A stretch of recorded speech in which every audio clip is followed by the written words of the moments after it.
Well my dear students, ಈ ಒಂದು ವಿಡಿಯೋದಲ್ಲಿ ಸಮಾಜ ವಿಜ್ಞಾನ ವಿಷಯದ ಬಗ್ಗೆ ಸೆಕೆಂಡ್ ಇಯರ್ DLED ವಿದ್ಯಾರ್ಥಿಗಳಿಗೆ ಬಹಳನೇ ಇಂಪಾರ್ಟೆಂಟ್ ಆಗಿರ್ತಕ್ಕಂಥ 2 ಅಂಕಗಳ ಪ್ರಶ್ನೆಗಳನ್ನು ಡಿಸ್ಕಸ್ ಮಾಡ್ತಾಯಿದ್ದೀನಿ. ಇದು ಎಕ್ಸಾಮ್ ಸ್ಪೆಷಲ್ ಆಗಿರ್ತಕ್ಕಂಥ ಪ್ರಶ್ನೆಗಳು. 2026 ಏನು ಎಕ್ಸಾಮಿನೇಷನ್ ಇದೆ, ತುಂಬ ಸಮೀಪ ಇದೆ, ಅದಕ್ಕೆ ಭಾಳನೇ ಉಪಯೋಗ ಆಗ್ತಕ್ಕಂಥ ಒಂದು ಪ್ರಶ್ನೆಗಳನ್ನು ನಾನಿಲ್ಲಿ ಡಿಸ್ಕಸ್ ಮಾಡೋದಕ್ಕೆ ಹೋಗ್ತಾಯಿದ್ದೀನಿ. ಟೋಟಲ್ ಆಗಿ 8 ಪ್ರಶ್ನೆಗಳನ್ನು ನಾನಿಲ್ಲಿ ಈ ಒಂದು ವಿಡಿಯೋದಲ್ಲಿ ಡಿಸ್ಕಸ್ ಮಾಡೋದಕ್ಕೆ ಹೋಗ್ತಾಯಿದ್ದೀನಿ. ನೀವು ಎಕ್ಸಾಮಲ್ಲಿ 5 ಪ್ರಶ್ನೆಗಳನ್ನು ಮಾತ್ರ ಏನು ಮಾಡಬೇಕಾಗತ್ತೆ, ಅಟೆಂಡ್ ಮಾಡಬೇಕಾಗತ್ತೆ. ಎಲ್ಲ ಪ್ರಶ್ನೆಗಳು ಬಹಳನೇ ಇಂಪಾರ್ಟೆಂಟ್ ಆಗಿದೆ. ಮುಂದೆ ಎಕ್ಸಾಮಿನೇಷನಲ್ಲಿ ಕೇಳುವಂತಹ ಈಗಾಗಲೇ ಕೇಳಿರ್ತಕ್ಕಂಥ ಪ್ರಶ್ನೆಗಳು, ಅದಕ್ಕೆ ನೀವು ಗಮನವಿಟ್ಟು ಈ ಒಂದು ವಿಡಿಯೋನ ವಾಚ್ ಮಾಡಿ ಬಹಳನೇ ನಿಮಗೆ ಇದರಿಂದ ಲಾಭ ಆಗುತ್ತೆ ಅಂತ ಹೇಳಿ ನಾನು ವಿತೌಟ್ ವೇಸ್ಟಿಂಗ್ ಟೈಮ್ ಪ್ರಶ್ನೆ 1ಕ್ಕೆ ಹೋಗ್ಬಿಡೋಣ. ನಾವು ಪ್ರಶ್ನೆ 1 ನೋಡಿ. ಇಲ್ಲಿ ಇತಿಹಾಸದ ಬೋಧನೆಯಲ್ಲಿ ಪರಂಪರೆ ನಡಿಗೆಯ ಮಹತ್ವವನ್ನು ಅರ್ಥೈಸಿ ಅಂತ ಇದೆ. ಇತಿಹಾಸದ ಬೋಧನೆಯಲ್ಲಿ ಪರಂಪರೆ ನಡಿಗೆಯ ಮಹತ್ವ ಏನು ಅಂತಕ್ಕಂಥದ್ದು ಪ್ರಶ್ನೆ. ಇಲ್ಲಿ ಉತ್ತರ ಇದೆ ನೋಡಿ. ಪರಂಪರಾ ನಡಿಗೆಯಿಂದ ವಿದ್ಯಾರ್ಥಿಗಳು ಐತಿಹಾಸಿಕ ಸ್ಥಳಗಳನ್ನು ನೇರವಾಗಿ ವೀಕ್ಷಿಸುವ ಅವಕಾಶ ಪಡೆಯುತ್ತಾರೆ.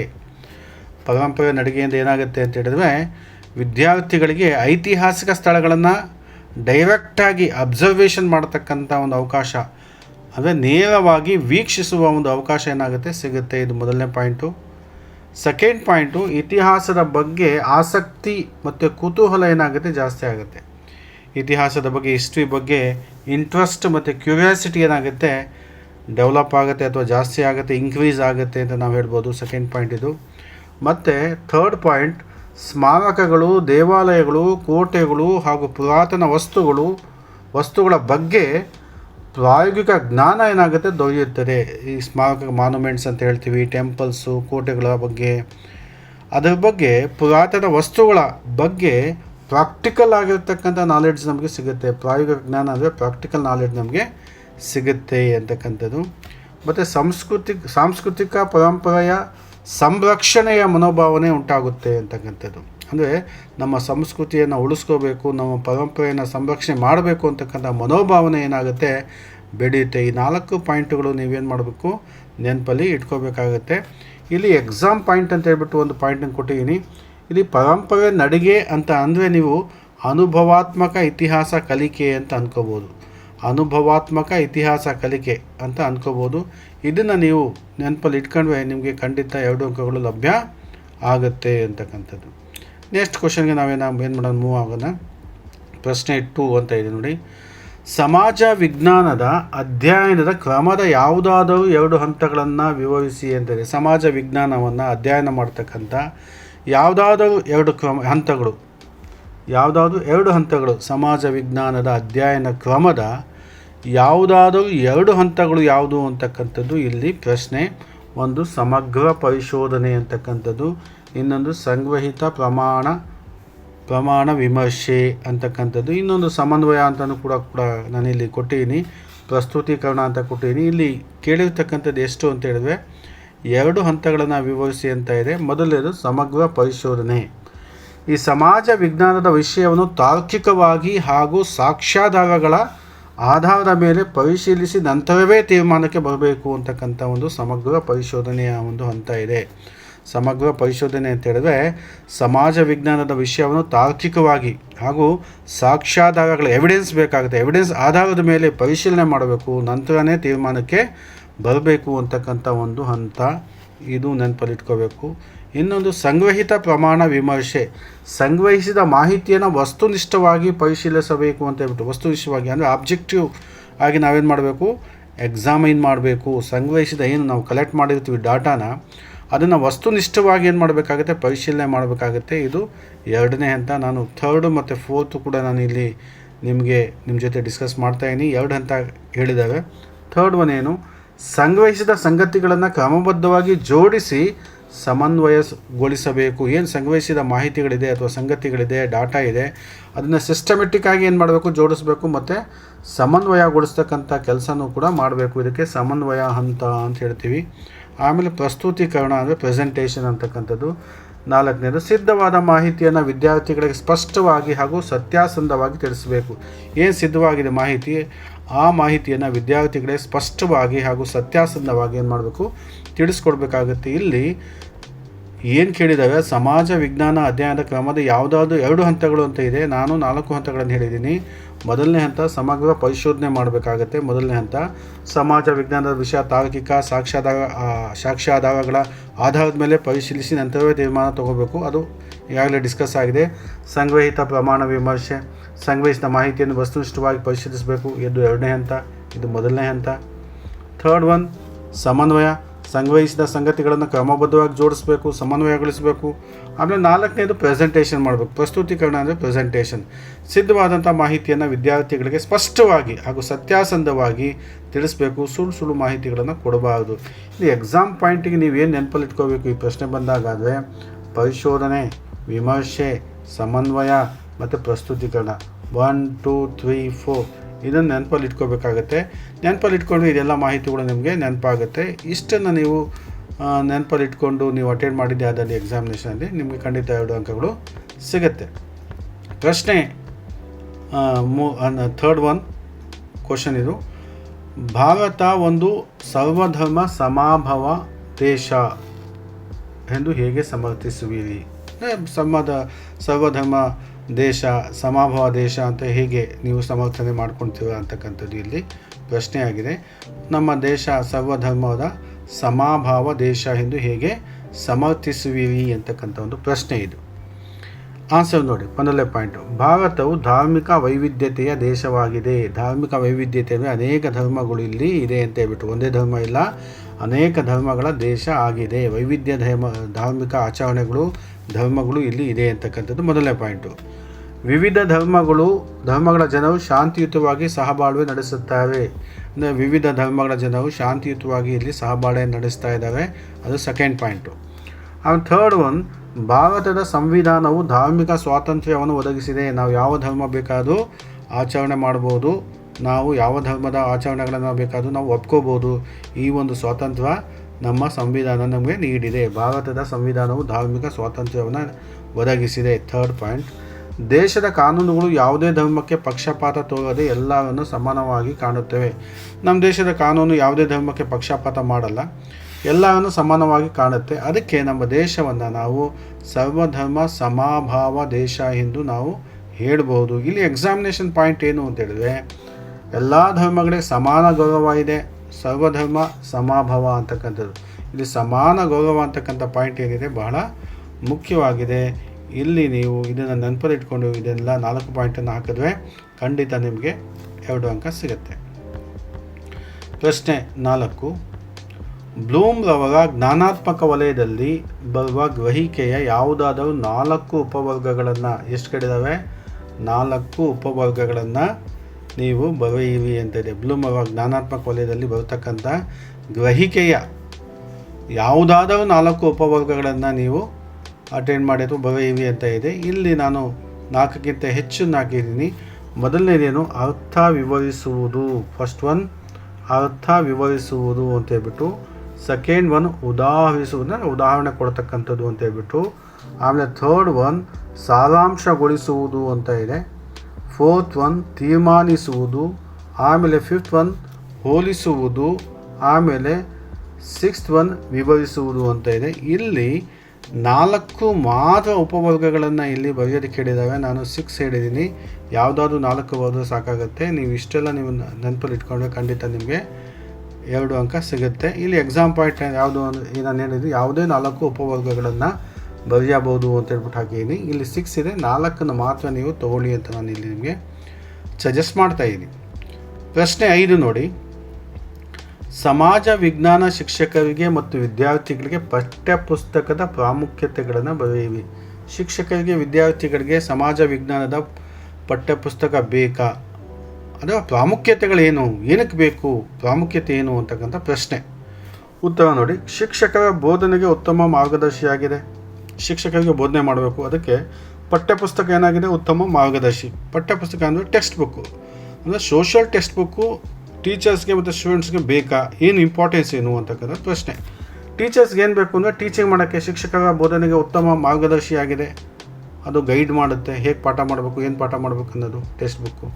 ಆಮೇಲೆ ವಿದ್ಯಾರ್ಥಿಗಳಿಗೆ ಮಾಹಿತಿ, ಜ್ಞಾನ, ಅನುಭವದ ಮೂಲ ಆಗಿದೆ. ಮತ್ತು ಕಲಿಕಾರ್ಥಿಗಳ ಕಲಿಕೆಯ ಅನುಭವವನ್ನು ಏನು ಮಾಡುತ್ತೆ, ಬಲಪಡಿಸುತ್ತೆ. ವಿದ್ಯಾರ್ಥಿಗಳಿಗೆ ಮಾಹಿತಿಯನ್ನು ಒದಗಿಸುತ್ತೆ ಟೆಕ್ಸ್ಟ್ ಬುಕ್ಕು, ಜ್ಞಾನವನ್ನು ನೀಡುತ್ತೆ, ಅನುಭವದ ಮೂಲ ಆಗಿಬಿಟ್ಟಿದೆ ಟೆಕ್ಸ್ಟ್ ಬುಕ್ಕು. ಮತ್ತು ಕಲಿಕಾರ್ಥಿ ಅನ್ನುವ ವಿದ್ಯಾರ್ಥಿಗಳೇ ಕಲಿಕೆಯ ಅನುಭವವನ್ನು ಬಲಪಡಿಸುತ್ತೆ. ಅದಕ್ಕೆ ಟೆಕ್ಸ್ಟ್ ಬುಕ್ಕು ಬೇಕೇ ಬೇಕು, ಅದರ ಪ್ರಾಮುಖ್ಯತೆ ಅಂತಕ್ಕಂಥ ನಾವು ಹೇಳ್ಬೋದು. ಮತ್ತು ಶಿಕ್ಷಕರು ವಿದ್ಯಾರ್ಥಿಗಳ ಸ್ವಯಂ ಕಲಿಕೆಗೆ ಅವಕಾಶ ನೀಡುತ್ತೆ. ಸೆಲ್ಫ್ ಸ್ಟಡಿಗೆ ನಾವು ಟೆಕ್ಸ್ಟ್ ಬುಕ್ಕನ್ನು ಅವಲಂಬನೆ ಮಾಡಲೇಬೇಕಾಗುತ್ತೆ. ಶಿಕ್ಷಕರು ಮತ್ತು ವಿದ್ಯಾರ್ಥಿಗಳು ಸ್ವಯಂ ಕಲಿಕೆಗೆ ಅವಕಾಶ ಒದಗಿಸುತ್ತೆ. ಯಾವುದೋ ಒದಗಿಸುತ್ತೆ? ಟೆಕ್ಸ್ಟ್ ಬುಕ್ಕು ಅಂದರೆ ಪಠ್ಯಪುಸ್ತಕ, ಸಮಾಜ ವಿಜ್ಞಾನದ ಪಠ್ಯಪುಸ್ತಕ ಶಿಕ್ಷಕರಿಗೆ ವಿದ್ಯಾರ್ಥಿಗಳಿಗೆ ಸ್ವಯಂ ಕಲಿಕೆಗೆ ಅವಕಾಶ ಒದಗಿಸುತ್ತೆ. ಎಕ್ಸಾಮ್ ಪಾಯಿಂಟಾಗಿ ನೀವೇನು ನೆನಪಲ್ಲಿ ಇಟ್ಕೋಬೇಕು ಅಂದರೆ ಪಠ್ಯಪುಸ್ತಕ ಅಂದರೆ ಬೋಧನೆ, ಕಲಿಕೆ, ಸ್ವಯಂ ಅಧ್ಯಯನ ಎಲ್ಲದಕ್ಕೂ ಏನಾಗುತ್ತೆ, ಅಪ್ಲೈ ಆಗುತ್ತೆ. ಇದನ್ನು ನೀವು ನೆನಪಲ್ಲಿ ಇಟ್ಕೊಂಡು ನೀವೇನು ಮಾಡಬೇಕು, ಈ 4 ಪಾಯಿಂಟ್ಗಳನ್ನು ಹಾಕಿದ್ರೆ ನಿಮ್ಗೆ ಖಂಡಿತ 2 ಅಂಕಗಳು ನಿಮಗೆ ಸಿಗುತ್ತೆ. ಸೊ ನೆಕ್ಸ್ಟ್ ಕ್ವಶನ್ ನಂಬರ್ 6 ನೋಡಿ. ಕ್ವಶನ್ ನಂಬರ್ 6 ಪ್ರಶ್ನೆ, ಸಮಾಜ ವಿಜ್ಞಾನ ಬೋಧನೆಯಲ್ಲಿ ದೂರದರ್ಶನದ ಪ್ರಾಮುಖ್ಯತೆಗಳನ್ನು ಬರೆಯಿರಿ ಅಂತ ಇದೆ. ಟೆಲಿವಿಷನ್, ಸಮಾಜ ವಿಜ್ಞಾನ ಬೋಧನೆಯಲ್ಲಿ ಟೆಲಿವಿಷನ್ನ ಇಂಪಾರ್ಟೆನ್ಸ್ ಏನು, ಪ್ರಾಮುಖ್ಯತೆ ಏನು ಅಂತಕ್ಕಂಥ ಪ್ರಶ್ನೆ ಇದೆ. ಬಹಳ ಈಸಿಯಾಗಿರ್ತಕ್ಕಂಥ ಸುಲಭವಾದಂತಹ ಒಂದು ಪ್ರಶ್ನೆ ಇದು. ನೋಡಿ, ಮೊದಲನೇ ಪಾಯಿಂಟ್ ನೋಡಿ, ದೂರದರ್ಶನವು ಶೈಕ್ಷಣಿಕ ಕಾರ್ಯಕ್ರಮಗಳು, ಸಂಶೋಧನೆಗಳು ಮತ್ತು ಚರ್ಚೆಗಳನ್ನು ಪ್ರಸಾರ ಮಾಡುತ್ತೆ. ಇದು ಭಾಳ ಸುಲಭವಾಗಿ ಬರೀಬೋದು. ದೂರದರ್ಶನ ಏನು ಮಾಡುತ್ತೆ, ಶೈಕ್ಷಣಿಕ ಕಾರ್ಯಕ್ರಮಗಳು, ಸಂಶೋಧನೆಗಳು, ಚರ್ಚೆಗಳನ್ನು ಪ್ರಸಾರ ಮಾಡುತ್ತೆ. ಓಕೆ. ಆರೋಗ್ಯ, ಸಮಾಜ ಸೇವೆ, ರಾಜಕೀಯ ವಿಷಯಗಳ ಬಗ್ಗೆ ಏನು ಮಾಡುತ್ತೆ, ಅರಿವು ಮೂಡುತ್ತೆ. ಓಕೆ. ಆರೋಗ್ಯದ ಬಗ್ಗೆ, ಸಮಾಜ ಸೇವೆಯ ಬಗ್ಗೆ, ರಾಜಕೀಯ ವಿಷಯಗಳ ಬಗ್ಗೆ ಏನು ಮಾಡುತ್ತೆ, ಅರಿವು ಮಕ್ಕಳಲ್ಲಿ, ವಿದ್ಯಾರ್ಥಿಗಳಲ್ಲಿ ತಿಳುವಳಿಕೆಯನ್ನು ಮೂಡಿಸುತ್ತೆ. ಥರ್ಡ್ ಪಾಯಿಂಟ್, ಶಿಕ್ಷಕರು ಹಾಗೂ ವಿದ್ಯಾರ್ಥಿಗಳು ಶಿಕ್ಷಣ ತಜ್ಞರ ಉಪನ್ಯಾಸಗಳನ್ನು ವೀಕ್ಷಿಸಲು ಅವಕಾಶ ಸಿಗುತ್ತೆ. ಶಿಕ್ಷಕರಿಗೆ, ವಿದ್ಯಾರ್ಥಿಗಳಿಗೆ ಶಿಕ್ಷಣ ತಜ್ಞರ ಎಜುಕೇಷನ್ ಎಕ್ಸ್ಪರ್ಟ್ಸ್ ಅಂತ ನಾವೇನು ಹೇಳ್ತೀವಿ, ಆ ಒಂದು ಶಿಕ್ಷಣ ತಜ್ಞರ ಉಪನ್ಯಾಸಗಳನ್ನು ವೀಕ್ಷಣೆ ಮಾಡಲು ಅವಕಾಶ ಏನಾಗುತ್ತೆ, ಸಿಗುತ್ತೆ ಅಂತಕ್ಕಂಥದ್ದು. ಮತ್ತು ಸಾಮಾಜಿಕ, ಸಾಂಸ್ಕೃತಿಕ ಹಾಗೂ ರಾಷ್ಟ್ರೀಯ ವಿದ್ಯಮಾನಗಳ ಬಗ್ಗೆ ಜ್ಞಾನ ಏನಾಗುತ್ತೆ, ಹೆಚ್ಚು ಮಾಡುತ್ತೆ. ಸಾಮಾಜಿಕವಾಗಿ, ಸಾಂಸ್ಕೃತಿಕವಾಗಿ, ರಾಷ್ಟ್ರೀಯ ವಿದ್ಯಮಾನಗಳ ಬಗ್ಗೆ ಜ್ಞಾನ ಏನು ಮಾಡುತ್ತೆ, ಹೆಚ್ಚು ಮಾಡುತ್ತೆ. ಅದಕ್ಕೋಸ್ಕರ ಟೆಲಿವಿಷನ್ ಏನಾಗುತ್ತೆ, ಬೇಕೇ ಬೇಕು ಸೋಷಿಯಲ್ ಸ್ಟಡೀಸನ್ನು ಅಥವಾ ಸೈನ್ಸನ್ನು, ಸೋಷಿಯಲ್ ಸೈನ್ಸನ್ನು ಪಾಠ ಮಾಡೋದಕ್ಕೆ ಅಂತ ಹೇಳ್ಬಿಟ್ಟು. ಈ ಎಕ್ಸಾಮ್ ಪಾಯಿಂಟಾಗಿ ನೀವೇನು ನೆನಪಲ್ಲಿ ಇಟ್ಕೋಬೇಕು ಅಂದರೆ, ದೂರದರ್ಶನ ದೃಶ್ಯ ಮಾಧ್ಯಮ, ಅದು ಶ್ರವ್ಯ, ಕೇಳಿಸುತ್ತೆ, ನೋಡಲೂಬೋದು, ಕೇಳಲೂಬೋದು. ಇದು ಪರಿಣಾಮಕಾರಿಯಾಗಿ ಕಲಿಯುತ್ತೆ. ಯಾವಾಗ ನಾವು ನೋಡ್ತೀವಿ ಮತ್ತು ಕೇಳ್ತೀವಿ, ವಿದ್ಯಾರ್ಥಿಗಳಲ್ಲಿ ಹೆಚ್ಚು ಪರಿಣಾಮಕಾರಿಯಾದಂಥ ಒಂದು ಕಲಿಕೆ ಏನಾಗುತ್ತೆ, ಉಂಟಾಗುತ್ತೆ ಅಂತ ನಾವು ಹೇಳ್ಬೋದು. ಇದನ್ನು ನೀವು ನೆನಪಲ್ಲಿ ಇಟ್ಕೊಂಡ್ರೆ ಖಂಡಿತ ನಿಮಗೇನಾಗುತ್ತೆ, 2 ಅಂಕಗಳು ಸಿಗುತ್ತೆ. ಪ್ರಶ್ನೆ 7 ನೋಡಿ. ಕ್ವಶನ್ ನಂಬರ್ 7, ವಿದ್ಯಾರ್ಥಿಗಳಿಗೆ ಸಾಧನಾ ಪರೀಕ್ಷೆಯಿಂದ ಆಗುವ ಅನುಕೂಲತೆಗಳನ್ನು ವಿವರಿಸಿ. ಅಚೀವ್ಮೆಂಟ್ ಟೆಸ್ಟಿಂದ ವಿದ್ಯಾರ್ಥಿಗಳಿಗೆ ಏನು ಅನುಕೂಲಗಳಾಗುತ್ತೆ? ಸಾಧನಾ ಪರೀಕ್ಷೆ ಮಾಡ್ತಕ್ಕಂಥದ್ದು at the end of the academic ಅಥವಾ ಸೆಮಿಸ್ಟರಲ್ಲಿ ಏನು ಪರೀಕ್ಷೆ ನಡೆಸ್ತೀವಿ, ಅದರಿಂದ ಏನು ಅನುಕೂಲತೆ ಆಗುತ್ತೆ ವಿದ್ಯಾರ್ಥಿಗಳಿಗೆ ಅಂತ ಹೇಳ್ಬಿಟ್ಟು. ಮೊದಲನೇ ಪಾಯಿಂಟ್ ನೋಡಿ, ತಮ್ಮ ನಿಜವಾದ ಶೈಕ್ಷಣಿಕ ಸಾಮರ್ಥ್ಯವನ್ನು ತಿಳಿದುಕೊಳ್ಳುತ್ತಾರೆ. ವಿದ್ಯಾರ್ಥಿಗಳು ತಮ್ಮ ನಿಜವಾದ ಶೈಕ್ಷಣಿಕ ಸಾಮರ್ಥ್ಯವನ್ನು ತಿಳ್ಕೊಳ್ತಾರೆ, ಮೊದಲನೇ ಪಾಯಿಂಟು. ಸೆಕೆಂಡ್ ಪಾಯಿಂಟು, ಸಹಪಾಠಿಗಳೊಂದಿಗೆ ತಮ್ಮ ಸಾಧನೆಯನ್ನು ಹೋಲಿಸಿಕೊಳ್ಳಬಹುದು, ಕಂಪೇರ್ ಮಾಡ್ಕೋಬೋದು. ನನಗೆ ಎಷ್ಟು ಪರ್ಸೆಂಟೇಜ್ ಬಂದಿದೆ, ನಮ್ಮ ಫ್ರೆಂಡ್ಗೆ ಎಷ್ಟು ಬಂದಿದೆ, ಕ್ಲಾಸ್ಮೇಟ್ಗೆ ಎಷ್ಟು ಬಂದಿದೆ, ಸಹಪಾಠಿಗಳೊಂದಿಗೆ ತಮ್ಮ ಸಾಧನೆಯನ್ನು, ಅಚೀವ್ಮೆಂಟನ್ನು ಹೋಲಿಕೆ ಮಾಡಿಕೊಳ್ಳಬಹುದು. ತಮಗೆ ಸೂಕ್ತವಾದ ವಿಷಯ ಕ್ಷೇತ್ರವನ್ನು ಗುರುತಿಸಬಹುದು. ನಾನು ಯಾವ ಕ್ಷೇತ್ರದಲ್ಲಿ, ಯಾವ ವಿಷಯದಲ್ಲಿ ನಾನು ತುಂಬ ಚೆನ್ನಾಗಿದ್ದೀನಿ, ಯಾವುದನ್ನು ಆಯ್ಕೆ ಮಾಡ್ಕೋಬೇಕು ಅಂತಕ್ಕಂಥ ಒಂದು ಕ್ಷೇತ್ರವನ್ನು ವಿದ್ಯಾರ್ಥಿಗಳು ಗುರುತಿಸ್ಕೋಬಹುದು. ಮತ್ತು ಯಾವ ವಿಷಯದಲ್ಲಿ ಸುಧಾರಣೆ ಅಗತ್ಯವಿದೆ ಎಂಬುದನ್ನು ತಿಳ್ಕೊಳ್ತಾರೆ. ಯಾವ ಸಬ್ಜೆಕ್ಟಲ್ಲಿ ನಾನು ವೀಕ್ ಇದ್ದೀನಿ, ಏನನ್ನು ನಾನು ಇಂಪ್ರೂವ್ಮೆಂಟ್ ಮಾಡ್ಕೋಬೇಕು, ಅದು ಕೂಡ ಇಲ್ಲಿ ವಿದ್ಯಾರ್ಥಿಗಳಿಗೆ ಗೊತ್ತಾಗುತ್ತೆ. ಇಷ್ಟು ಅನುಕೂಲಗಳು ಸಾಧನಾ ಪರೀಕ್ಷೆಯಿಂದ ಆಗುತ್ತೆ. ಇಲ್ಲಿ ಎಕ್ಸಾಮ್ ಪಾಯಿಂಟು, ಸಾಧನಾ ಪರೀಕ್ಷೆ ಅಂದರೆ ಸಾಮರ್ಥ್ಯ ಮತ್ತು ಸುಧಾರಣೆ. ಒಂದು ಸಾಮರ್ಥ್ಯ ಗೊತ್ತಾಗುತ್ತೆ, ಮತ್ತೊಂದು ಸುಧಾರಣೆ. ಯಾವ ವಿಷಯದಲ್ಲಿ ಹೆಚ್ಚು ಸಾಮರ್ಥ್ಯ ಇದೆ, ಯಾವ ವಿಷಯದಲ್ಲಿ ಸುಧಾರಣೆ ಮಾಡ್ಕೋಬೇಕು ಅಂತಕ್ಕಂಥ ಒಂದು ಅಂಶ ಏನಾಗುತ್ತೆ ನಮಗೆ ಗೊತ್ತಾಗುತ್ತೆ. ಇಷ್ಟನ್ನು ನೀವು ನೆನಪಲ್ಲಿ ಇಟ್ಕೊಂಡ್ರೆ ಖಂಡಿತ ನಿಮಗೆ 2 ಅಂಕಗಳು ಸಿಗುತ್ತೆ. ಕ್ವಶನ್ ನಂಬರ್ 8, ಇದು ಕೊನೆ ಪ್ರಶ್ನೆ ಈ ವಿಡಿಯೋದು. ಸಮಾಜ ವಿಜ್ಞಾನದಲ್ಲಿ ನಿರಂತರ ಮತ್ತು ವ್ಯಾಪಕ ಮೌಲ್ಯಮಾಪನದ ಅನುಷ್ಠಾನದಲ್ಲಿ ದೊಡ್ಡ ತರಗತಿಗಳು ಹೇಗೆ ಅಡ್ಡಿಯಾಗುತ್ತವೆ ಅಂತೇಳಿ. ಸಾಮಾನ್ಯವಾಗಿ ಏನಾಗುತ್ತೆ, ದೊಡ್ಡ ದೊಡ್ಡ ತರಗತಿಗಳಿರುತ್ತೆ ಕೆಲವೊಂದು ಶಾಲೆಗಳಲ್ಲಿ, ಅಲ್ಲಿ CCE ಮಾಡಬೇಕು. CCE ಏನೋ ಗೊತ್ತು ನಿಮಗೆ, ಕಂಟಿನ್ಯೂಯಸ್ ಕಾಂಪ್ರಹೆನ್ಸಿವ್ ಇವ್ಯಾಲ್ಯೂಯೇಷನ್, ಅಂದರೆ ನಿರಂತರ ಮತ್ತು ವ್ಯಾಪಕ ಮೌಲ್ಯಮಾಪನ ಮಾಡಬೇಕು ಅಥವಾ ಅನುಷ್ಠಾನಕ್ಕೆ ತರಬೇಕು ಅಂದಾಗ ಏನು ಸಮಸ್ಯೆ ಆಗಿದೆ. ಚಿಕ್ಕ ತರಗತಿಗಳಲ್ಲಿ ಏನು ಸಮಸ್ಯೆ ಆಗಲ್ಲ, ದೊಡ್ಡ ತರಗತಿಗಳಲ್ಲಿ ಏನು ಸಮಸ್ಯೆ ಆಗುತ್ತೆ ಅನ್ನೋದೇ ಪ್ರಶ್ನೆ. ಇಲ್ಲೇನಿದೆ ನೋಡಿ ಉತ್ತರ. ಶಿಕ್ಷಕ ವಿದ್ಯಾರ್ಥಿ ಅನುಪಾತ ಏನಿರಬೇಕು, 1:35 ಇರಬೇಕು. ಒಂದು ಕ್ಲಾಸಲ್ಲಿ 35 ಜನ ಇರಬೇಕು ಅಂತ ಶಿಫಾರಸು ಮಾಡಲಾಗಿದೆ. ಒಂದು ಕ್ಲಾಸಲ್ಲಿ ಟೋಟಲ್ ಆಗಿ 35 ಜನ ಇರಬೇಕು, 35ಕ್ಕೆ ಒಬ್ಬ ಶಿಕ್ಷಕ ಇರಬೇಕು ಅಂತಕ್ಕಂಥದ್ದು ಇದೆ. ಆದರೆ ಎಲ್ಲ ವಿದ್ಯಾರ್ಥಿಗಳ ಚಟುವಟಿಕೆಗಳನ್ನು ಮೌಲ್ಯಾಂಕನ ಮಾಡೋದು ಕಷ್ಟಕರ ಆಗಿಬಿಡುತ್ತೆ. ಅದೇನಾಗುತ್ತೆ, ದೊಡ್ಡ ತರಗತಿಗಳಾದರೆ ಅಂದರೆ 35ಕ್ಕಿಂತ ಜಾಸ್ತಿ ಹೆಚ್ಚು ವಿದ್ಯಾರ್ಥಿಗಳಿದ್ದಾಗ ಎಲ್ಲ ವಿದ್ಯಾರ್ಥಿಗಳ ಚಟುವಟಿಕೆಗಳನ್ನು ಮೌಲ್ಯಾಂಕನ ಮಾಡ್ತಕ್ಕಂಥದ್ದು ಏನಾಗುತ್ತೆ, ಕಷ್ಟ ಆಗುತ್ತೆ. ಎಲ್ಲ ವಿದ್ಯಾರ್ಥಿಗಳ ಚಟುವಟಿಕೆ ಏನಾಗುತ್ತೆ, ಮೌಲ್ಯಾಂಕನ ಮಾಡೋದು ಬಹಳ ಕಷ್ಟ ಆಗುತ್ತೆ. ಯಾಕೆಂದರೆ ಟೈಮ್ ಸಿಗಲ್ಲ ಅಂತಕ್ಕಂಥದ್ದು. ಮತ್ತು ಪ್ರತಿಯೊಬ್ಬ ವಿದ್ಯಾರ್ಥಿಯನ್ನು ಕಲಿಕೆಯಲ್ಲಿ ಸಕ್ರಿಯವಾಗಿ ತೊಡಗಿಸುವುದು ಸುಲಭ ಅಲ್ಲ. ಪ್ರತಿಯೊಬ್ಬ ವಿದ್ಯಾರ್ಥಿಯನ್ನು ಕಲಿಕೆಯಲ್ಲಿ ಸಕ್ರಿಯವಾಗಿ ತೊಡಗಿಸ್ತಕ್ಕಂಥ ಸುಲಭ ಅಲ್ಲ. ಯಾಕೆಂದರೆ ಇಂಡಿವಿಜುವಲ್ ಅಟೆನ್ಷನ್ ಕೊಡೋಕ್ಕಾಗಲ್ಲ. ಯಾಕೆ, ವಿದ್ಯಾರ್ಥಿಯ ಕಲಿಕೆ ವಿಷಯದಲ್ಲಿ ಇಂಡಿವಿಜುವಲ್ ಆಗಿ ಒಬ್ಬ ವಿದ್ಯಾರ್ಥಿಯ ಕಲಿಕೆ ಬಗ್ಗೆ ನಾವು ಗಮನ ನೀಡೋದಕ್ಕೆ ಸಾಧ್ಯ ಇಲ್ಲ. ಯಾಕೆ ಅಂತ ಹೇಳಿದರೆ, ಹೆಚ್ಚು ವಿದ್ಯಾರ್ಥಿಗಳಿದ್ದಾಗ ಪ್ರತಿಯೊಬ್ಬ ವಿದ್ಯಾರ್ಥಿಯ ಕಲಿಕೆಯಲ್ಲಿ ಸಕ್ರಿಯವಾಗಿ ತೊಡಗಿಸ್ಕೊಳ್ತಕ್ಕಂಥದ್ದು ಅಷ್ಟು ಸುಲಭ ಅಲ್ಲ. ಮತ್ತು ದೊಡ್ಡ ತರಗತಿಗಳಲ್ಲಿ ಬೋಧನೆ ಮತ್ತು ಮೌಲ್ಯಮಾಪನಕ್ಕೆ ಹೆಚ್ಚು ಸಮಯ ಬೇಕಾಗುತ್ತೆ. ದೊಡ್ಡ ತರಗತಿಗಳಲ್ಲಿ ಏನಾಗುತ್ತೆ, ಬೋಧನೆ ಮಾಡೋದು, ಮೌಲ್ಯಮಾಪನ ಮಾಡ್ತಕ್ಕಂಥದ್ದು ಹೆಚ್ಚು ಸಮಯ ಆಗುತ್ತೆ. ಅದಕ್ಕೆ ಇದೇ ಅಡೆತಡೆಗಳು. ಇದು ಏನಿದು, ಚಿಕ್ಕ ತರಗತಿ 35 ವಿದ್ಯಾರ್ಥಿಗಳಿದ್ದಂತಹ ಕ್ಲಾಸ್ ರೂಮಲ್ಲಿ, ಶಾಲೆಗಳಲ್ಲಿ ನಾವೇನು ಮಾಡ್ಬೋದು, ಈ CCE ಸಮರ್ಪಕವಾಗಿ ಮಾಡ್ಬೋದು. ಆದರೆ ದೊಡ್ಡ ತರಗತಿಗಳಲ್ಲಿ ಏನಾಗುತ್ತೆ, ಇದನ್ನು ತೊಡಗಿಸ್ತಕ್ಕಂಥದ್ದು ಕಷ್ಟ ಆಗುತ್ತೆ, ಮೌಲ್ಯಾಂಕನ ಮಾಡೋದು ಕಷ್ಟ ಆಗುತ್ತೆ, ಬೋಧನೆ ಮತ್ತು ಮೌಲ್ಯಮಾಪನಕ್ಕೆ ಹೆಚ್ಚು ಸಮಯ ಬೇಕಾಗುತ್ತೆ. ಇದು ನೀವು ನೆನಪಲ್ಲಿ ಇಟ್ಕೊಂಡ್ರೆ ನಿಮಗೆ 2 ಮಾರ್ಕ್ಸ್ ಸಿಗುತ್ತೆ. ಮತ್ತು ಎಕ್ಸಾಮ್ ಪಾಯಿಂಟು, ದೊಡ್ಡ ತರಗತಿ ಅಂದರೆ ವೈಯಕ್ತಿಕ ಗಮನ ಕಡಿಮೆ, ಅಂದರೆ ವಿದ್ಯಾರ್ಥಿಗಳಿಗೆ ವೈಯಕ್ತಿಕ ಗಮನ ಕೊಡೋದಕ್ಕೆ ಸಾಧ್ಯನೇ ಇಲ್ಲ. ಗಮನ ಏನಾಗುತ್ತೆ, ಕಡಿಮೆ ಆಗಿಬಿಡುತ್ತೆ. ಅದಕ್ಕೆ ದೊಡ್ಡ ತರಗತಿಗಳಲ್ಲಿ CCE ಮಾಡ್ತಕ್ಕಂಥದ್ದು, ನಿರಂತರ ವ್ಯಾಪಕ ಮೌಲ್ಯಮಾಪನ ಮಾಡ್ತಕ್ಕಂಥದ್ದು ತುಂಬ ಕಷ್ಟಕರ ಅಂತ ನಾವು ಹೇಳ್ಬೋದು. ನಾನು ಟೋಟಲಾಗಿ ಈ ಒಂದು ವಿಡಿಯೋದಲ್ಲಿ ನಾನು 8 ಪ್ರಶ್ನೆಗಳನ್ನು ಏನು ಮಾಡಿದ್ದೀನಿ, ನಿಮ್ಮ ಜೊತೆ ಡಿಸ್ಕಸ್ ಮಾಡೀನಿ.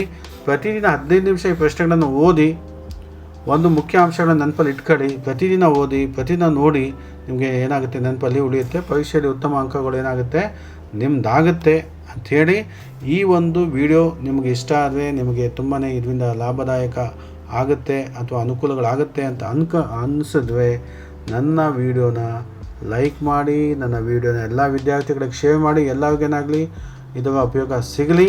ಮತ್ತು ನನ್ನ ಚಾನಲ್ನ ಸಬ್ಸ್ಕ್ರೈಬ್ ಮಾಡಿಕೊಡಿ, ಯಾಕೆಂದರೆ ನನ್ನ ಹೊಸ ವಿಡಿಯೋಗಳು ನಿಮಗೆ ಬೇಗ ತಲುಪಲಿ ಅಂತ ಹೇಳ್ತಾ, ನನ್ನ ಒಂದು ಯೂಟ್ಯೂಬ್ ಚಾನಲ್ ನಿಮ್ಗೆ ಗೊತ್ತಿದೆ, ರೈಸ್ ಅಪ್ ಮೋಟಿವೇಶನ್ ಅಂತಕ್ಕಂಥದ್ದು.